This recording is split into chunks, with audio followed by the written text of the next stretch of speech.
இது எப்படின்னா இவங்களுக்கு இந்த பிஜேபிக்காரங்களுக்கு ஒரு சொல்லப்படாத ஒரு தத்துவமாக இருக்குது. நேராக பிஜேபியில் சேருவாங்க.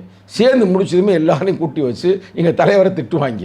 இதுக்கு எடுத்துக்காட்டு வந்து குஷ்பு பார்த்தீங்களா, ஒரு காலத்தில் அநியாயத்துக்கு உரண்டைக்கு இழுக்கும். அப்புறம் டக்குன்னு அப்படி ஆஃப் ஆயிடுச்சு. இப்போ எங்கே இருக்குன்னு தெரியல குஷ்புவை. பார்த்தீங்களா, பார்க்கலையா? அதை கூட விடுங்க. காயத்ரி ரகுராம் ஒரு காலத்தில் வந்து இங்கே தலைவரை எதிர்த்து பேசுவாப்புல. பார்த்தீங்களா, பார்க்கலையா? அதே பெண்மகள் அடுத்து வந்து திருமாவளவன் வந்து ஒரு கடவுளுக்கு சமமானவர் அப்படின்னு புகழ்ந்து பேசினாங்க. இன்னைக்கு வாய் கிளிய பேசுகிற இந்த கஸ்தூரி வருங்காலங்களில் ஒரு நாள் நல்லா கேட்டுக்குங்க, அங்கே பிஜேபியில் போயிருக்காப்புல. அது நினைக்கிது பாரதிய ஜனதா பார்ட்டின்னு போயிருக்கு. அது பாரதிய ஜனதா பார்ட்டி இல்லை, பாரதிய சல்சா பார்ட்டி. சரியா? அங்கே போனமே அந்த அம்மா கொடுமையை ஏங்க குஷ்பு அவ்வளோ பேசிச்சு. இப்போ எங்கே அமைதியாக இருக்குங்க, வருதா வரலையிலப்ப? அவ்வளோ பெரிய நடிகை கௌதமி என்ன சொன்னாப்புல, இதெல்லாம் ஒரு கட்சியான காரி துப்பிட்டு வெளியே போகலையா?